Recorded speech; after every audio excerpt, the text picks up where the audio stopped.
Hello everyone. इस video में हम लोग थ्योरी ऑफ रिलेटिविटी से रिलेटेड कुछ multiple choice type questions discuss करेंगे। Question number 1 is the rest mass of photon of energy E is there are 4 options given 0, E c square, E by c square and c square by E। तो इस question में आपको E energy के photon की rest mass को calculate करना है। So as you know that relation between relativistic mass and rest mass is given by m is equal to m0 1 minus v square by c square. So you can write rest mass as relativistic mass into square root of 1 minus v square by c square. And we also know that velocity of photon is equal to c. So in that case, when you will substitute here v is equal to c, you will get m is equal to 0.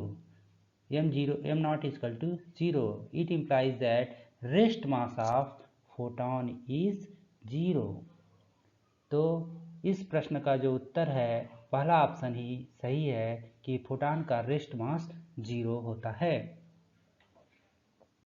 Question number 2 is, if A0 cube is the rest volume of a cube, then the volume viewed from a reference frame moving with uniform velocity v parallel to one edge of the cube will be.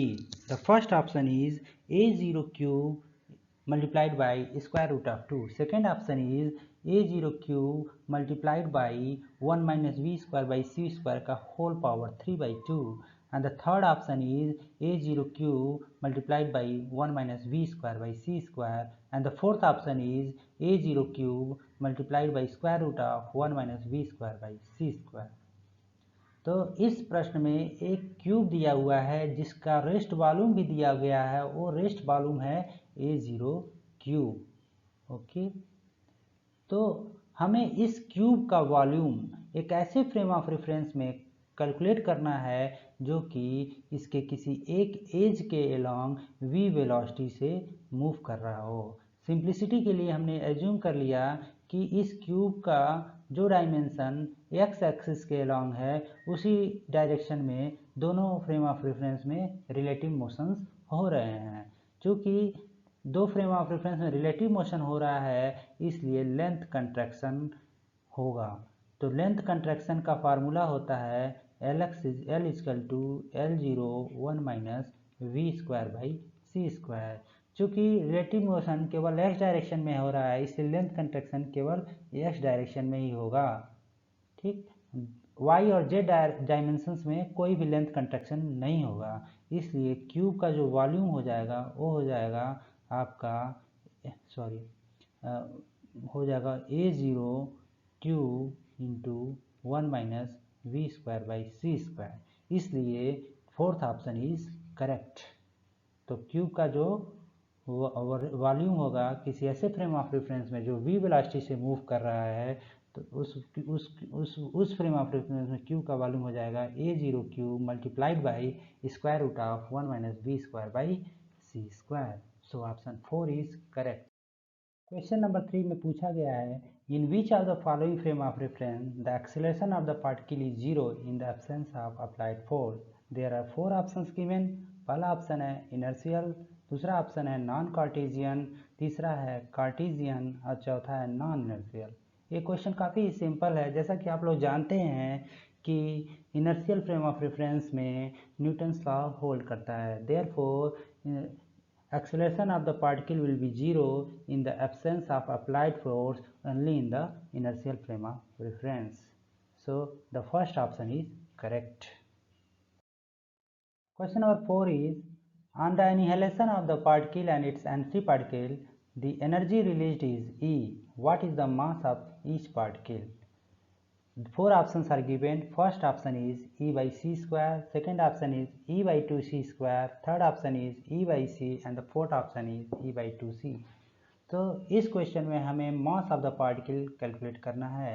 हम जानते हैं कि अगर particle और उसकी anti particle का mass same होता है तो मान लीजिए m0 is the mass of the particle, then m0 will be mass of the anti particle. जब एनिहिलेशन होगा तो एनर्जी जो रिलीज हो रही है वो है आपका E should be equal to mc square. Here m is the mass of particle plus mass of antiparticle. So E should be equal to m naught plus m naught multiplied by c square. तो यहाँ से हम लोग देख सकते हैं कि m naught will be equal to E by 2c square. इसलिए particle what is the mass of each particle? So the mass of the each particle will be equal to E by 2c square. So option number 2 is correct. Option number B is correct. Question number 5 में पूछा गया है कि the special theory of relativity deals with the events in the frame of reference which move with constant speed, velocity, acceleration और momentum. 4 option दिए हुए हैं. तो ये क्वेश्चन काफ़ी सिंपल है. जैसा कि आप लोग जानते हैं, special theory of relativity deals with the events in the frame of reference which moves with constant velocity. क्योंकि special theory of relativity inertial frame of reference के लिए वैलिड है, और इनर्शियल फ्रेम ऑफ रेफरेंस वो frame of reference होते हैं जो कि जिनके बीच में कांस्टेंट वेलोसिटी से मूव कर रहे हों. ओके, इसलिए ऑप्शन नंबर 2 करेक्ट है. क्वेश्चन नंबर 6 में पूछा गया है कि body moves with 0.2c velocity. The ratio of moving mass to rest mass is. 4 options are given here 1.2, 1.02, 0.2, 1.0. तो हमें क्या कैलकुलेट करना है? Ratio of moving mass to rest mass. सबसे पहले हम वो रिलेशन लिखेंगे कि क्या रिलेशन होता है मूविंग मास और रेस्ट मास में. तो ये हमारा रिलेशन है जो बताता है कि कैसे रिलेटेड है मूविंग मास और रेस्ट मास से. ठीक है, m0 यहाँ पे क्या है? रेस्ट मास है. तो ratio of moving mass with rest mass can be written as 1/1 minus v square by C square. यहाँ पे आप जब v के जगह पे 0.2c सब्स्टिट्यूट करेंगे तो आप पाएंगे कि कैलकुलेशन में आपको मिलता है 1.02. तो इसलिए option number B is correct. Question number 7 is according to simultaneity, when two events which are simultaneous in the stationary frame are observed from a moving frame of reference, then they appear simultaneous, non-simultaneous, none of these. तो इस question में पूछ रहा है कि दो events अगर वो साइमल्टेनियस हों एक फ्रेम ऑफ रेफरेंस में. मान लीजिए पहला इवेंट, मान लीजिए एस फ्रेम ऑफ रेफरेंस में दो इवेंट हैं P1 और P2 जिसके कोऑर्डिनेट्स क्या हैं? x1 हो, y1 हो, z1 हो, t1 हो, और दूसरे इवेंट का कोऑर्डिनेट्स हो x2 हो, y2 हो, z2 हो, T2 हो. ठीक, अगर ये दोनों इवेंट साइमल्टेनियस हैं तो क्या होगा? एस फ्रेम ऑफ रेफरेंस में अगर दोनों इवेंट साइमल्टेनियस होगा तो T1 इक्वल टू T2. अब दूसरे फ्रेम ऑफ रेफरेंस में जो कि किसी वेलोसिटी v से मूव कर रहा है इस एस फ्रेम ऑफ रेफरेंस में, उसमें क्या ये दोनों फ्रेंड्स साइमल्टेनियस होंगे? क्या दोनों इवेंट साइमल्टेनियस होंगे? इसे देखने के लिए हम लॉरेंट ट्रांसफॉर्मेशन इक्वेशन यूज कर सकते हैं फॉर टाइम, और T1 के करेस्पॉन्डिंग T1 डैश होगा, वो होगा T1 dash equal to T1 minus V X by C square divided by 1 minus we square by C square, that is Vx1. Okay, दूसरा होगा T2 डैश हो जाएगा T2 minus Vx2 by C square divided by 1 minus we square by C square. अगर T1 1 और T2 भी बराबर हों तो क्या delta T that is T1 dash minus T2 dash 0 होगा? नहीं होगा, क्योंकि आप इसको सब्ट्रैक्ट करके देख लीजिए, आपके पास आएगा Vx2 minus x1 by C square divided by 1 minus we square by C square. इसका मतलब हुआ कि अगर एक फ्रेम ऑफ रेफरेंस में दो इवेंट साइमल्टेनियस हैं तो ये जरूरी नहीं है कि दूसरे फ्रेम ऑफ रेफरेंस में वो साइमल्टेनियस हो. इसलिए according to simultaneity, when two events which are simultaneous in stationary frame are observed from a moving frame of reference, then they appear non-simultaneous. Hence, option number B is correct. So, question number 8 is decay of pi meson is the example which shows that time dilation is a real effect, time dilation is not a real effect, length contraction is real, length contraction is not a real effect. So, the decay of pi meson actually confirms that the time dilation is a real effect. So option number A is correct.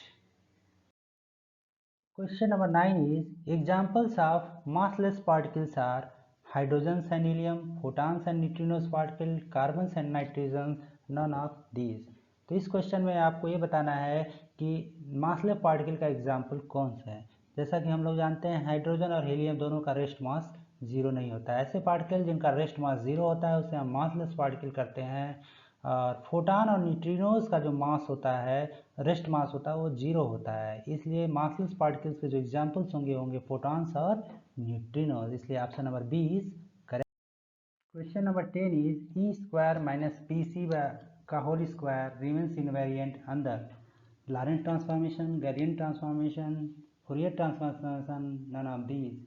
तो जैसा कि इस relation को आप लोग अच्छी तरह से जानते हैं कि ई स्क्वायर माइनस पी स्क्वायर सी स्क्वायर इनवेरिएंट होता है अंडर लॉरेंट ट्रांसफॉर्मेशन। इसलिए option number 10 is correct. Question number 11 में पूछ रहा है कि kinetic energy of a particle in relative mechanics is given bye. तो कौन सा, इन चार ऑप्शन दिए हुए हैं, इसमें से कौन सा expression kinetic energy of a particle को बताता है। तो कौन सा ऑप्शन करेक्ट होगा काइनेटिक एनर्जी के लिए। जैसा कि आप लोग जानते हैं total energy is given by e equal to M C square, और rest mass energy is given by m not C square, और total energy is equal to kinetic energy plus rest mass energy. तो total energy आप ऐसे लिख सकते हैं M सी square, kinetic energy को आप ऐसे ही लिख दीजिए, प्लस रेस्ट एनर्जी को आप लिख सकते हैं एम नॉट सी स्क्वायर। तो काइनेटिक एनर्जी के लिए जो एक्सप्रेशन आएगा वो आएगा M minus M not C square. इसका मतलब हुआ कि delta M C square. So the correct option is option number A. तो काइनेटिक एनर्जी का जो एक्सप्रेशन होगा वो होगा डेल्टा एम सी स्क्वायर। तो क्वेश्चन नंबर 12 में पूछ रहा है कि total energy of a particle in relativistic mechanics can be given by, 4 options दिए हुए हैं। तो टोटल एनर्जी क्या होगा। जैसा कि अभी जस्ट हम लोगों ने देखा कि total energy is equal to M C square, where M is equal to M naught 1 minus we square by C square. So option number C is correct. Question number 13 is the relativistic form of Newton's second law is. तो question number 13 में Newton's law का relativistic form पूछ रहा है, तो उसे आप कैसे कैलकुलेट करेंगे। तो जैसा कि आप जानते हैं Newton second law is defined as D P by D T. जो नॉन रिलेटिविस्टिक फॉर्म जो होता है उसमें पी क्या होता है, P equal to M V होता है, और एम जो है कांस्टेंट होता है, मतलब मास जो है वेलोसिटी पे नहीं डिपेंड करता है। इसलिए हम उसको जनरली लिख देते हैं M equal to D we by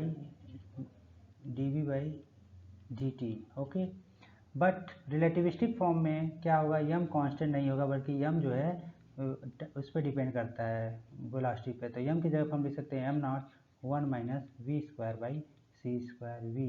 तो रिलेटिविस्टिक फॉर्म जो होगा आपका उसको आप ऐसे लिख सकते हैं D D T M naught V 1 minus we square by C square. M naught constant है, बाहर चला आएगा और आपके पास बचा M not D by D T V divided by 1 minus we square by C square. अब इसको आप फर्दर सिंप्लीफाई करेंगे तो you will obtain f is equal to am not d we by D t multiplied by 1 minus we square by C square पे power minus 3/2। So the relativistic form of Newton's second law is option number 1. First option is the relativistic form of the Newton's second law. Thank you so much for watching and listening this video.